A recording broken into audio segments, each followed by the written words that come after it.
बिस्मिल्लाहिर्रहमानिर्रहीम। रब इग़फ़िर वरहम वअन्त खैरुर राहिमीन। नाज़रीन किराम, मैं हूं मोहसिन अली और आप मेरा यूट्यूब, फेसबुक और इंस्टाग्राम देख रहे हो।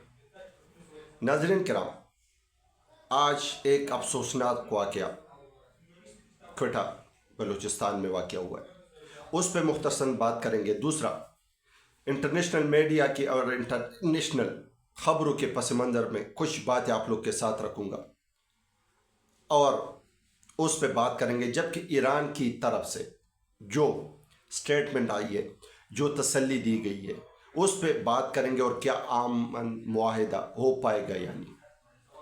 लेकिन मेन मुद्दे पे जाने से पहले सब भाइयों से मुद्दबाना गुजारिश है कि जिन भाइयों ने अभी तक इस चैनल को सब्सक्राइब नहीं किया, आप लोग चैनल को सब्सक्राइब करें, वीडियो को लाइक करें, शेयर करें, ताकि आपका और हमारा जो ये ताल्लुक़ है ये बरकरार रहे।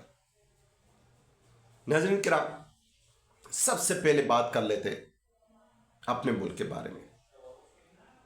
क्वेटा बलूचिस्तान चमन बॉर्डर पे ईद की आमद है। ईद में 2 दिन बाकी है। लोग अपने प्यारों के पास दूर दराज से घरों में जा रहे थे और बदकिस्मती से एक दफ़ा फिर क्वेटा चमन को और बलूचिस्तान को फिर लहूलुहान कर दिया। आसिफों ने, दहशतगर्दों ने और अमन के खिलाफ जो तंजीमें, जो मुल्क के कड़िए, उन लोगों ने।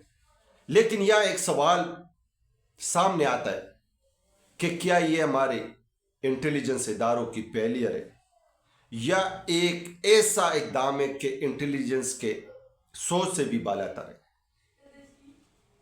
सामीन किराम, इब्तिदाई खबरों के बारे में यह बताया जा रहा है कि इतना जोरदार धमाका कि उस पाठक के साथ, उस स्टाफ के साथ जो गाड़ियां खड़ी थी वो भी सारे जल कर राख हो गए।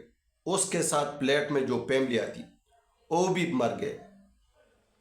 इतना पावरफुल, इतना जोरदार धमाका था कि एकदम आग भड़क उठी। और यह बताया जा रहा है कि इसमें जानी नुकसान, अभी तक रिपोर्ट के मुताबिक 20 से 25 बंदे शहीद हो गए और 70 से ज़ायद लोग इसमें जख्मी हैं। लेकिन एक तरफ यह भी बताया जा रहा है कि हुकूमत और अहम इदारे लोगों को तंबीह करे कि इसको मजीद न उछाले, इस पे बात न करे। हो सकता है कि कुछ सिक्योरिटी रीज़न हो सकती है या हो सकता है कि उनके अपनी फेलियर है उसको छुपाने की कोशिश की जा रही है। सामीन किराम, एक अफसोसनाक वाक़या, एक बहुत दर्दनाक वाक़या, जिसमें कीमती जानों का ज़िया। लोग अपने प्यारों के पास जा रहे थे, ईद पे मिलने अपने बच्चों के पास जा रहे थे और कुछ ज़रा ये भी बता रहे कि इस ट्रेन में सिक्योरिटी फोर्सेस के भी बहुत से अहलकार थे। इससे पहले जो क्वेटा में ट्रेन पे हमला किया गया था तो उस ट्रेन को यरगमाल बनाया गया और वहाँ लोगों को शहीद किया गया।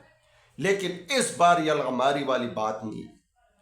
एक्सिस उनके शायद दहशतगर्दों से दूर था तो उसने फिर वही मवाद डाल दिया और उसको धमाके से उड़ा दिया। जो भी हुआ बहुत अफसोसनाक हुआ।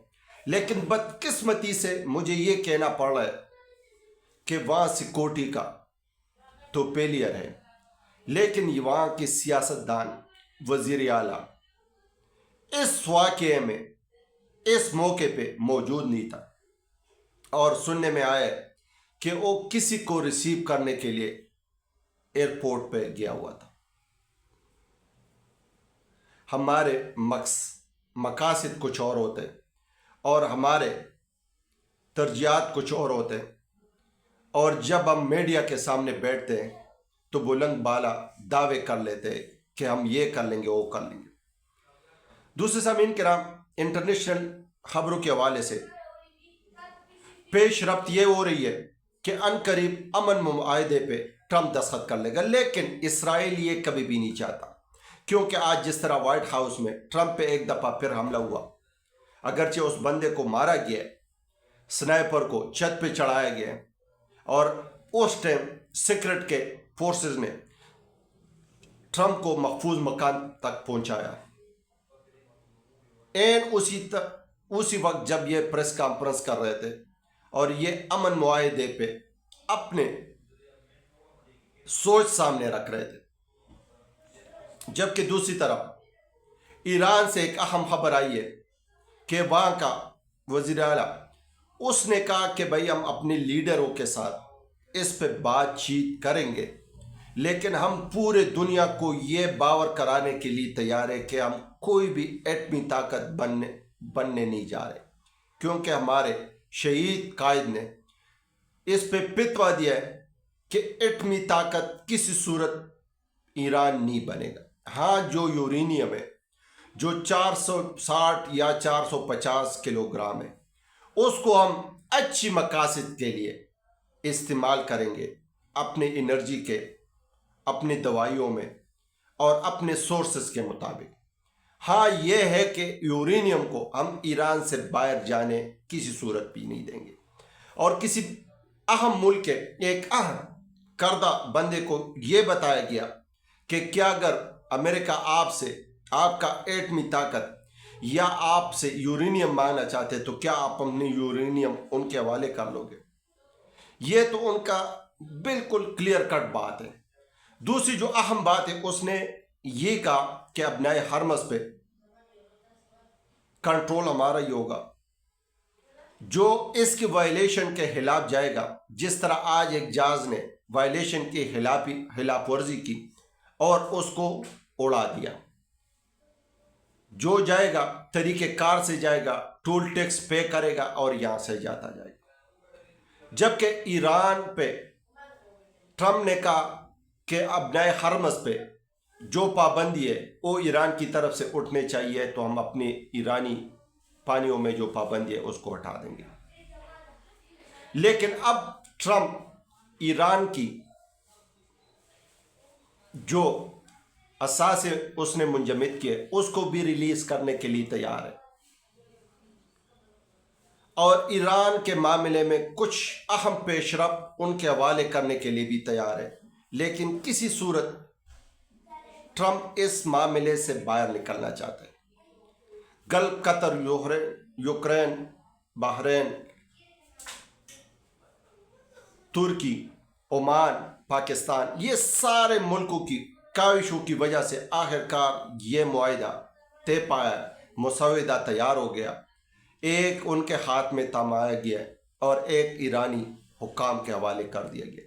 اب دیکھتے ہیں کہ اس کو مزید کسٹمائز کریں گے یا اس پہ سائن ہوگا اور یہ ایک دفعہ پھر یہ امن کا معاہدہ ہو جائے گا تو ہر جگہ پہ بلے بلے ہو جائیں گے۔ ادروائز اگر پھر لڑائی شروع ہو گئی ہے، جس طرح کل کے دن میں بتایا جا رہا ہے کہ ایران کے حدود کو بالکل کلیئر کیا تھا، اور کل بالکل اسرائیلی جہاز اور ان لوگوں نے اپنے ٹارگیٹڈ ایریا کو لاک کیا تھا، جبکہ ایران نے بھی ان کے جہازوں کو ٹارگیٹ کرنے کے لیے اپنے راکٹ لانچر لانچ کیے تھے اور ان کو بھی لاک کیا گیا تھا۔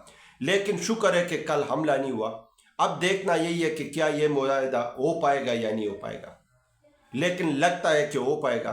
عید کی آمد ہے، سب بھائیوں سے مدبانہ گزارش ہے کہ دعا کریں مبارک مہینہ ہے حجاج کرام صاحبان کے لیے، اور پاکستان کی سالمیت کے لیے دعا کرے کہ اللہ ہمارے پاکستان ہر قسم آفات سے اور ہر قسم مجبوریوں سے بالا طاق رکھے۔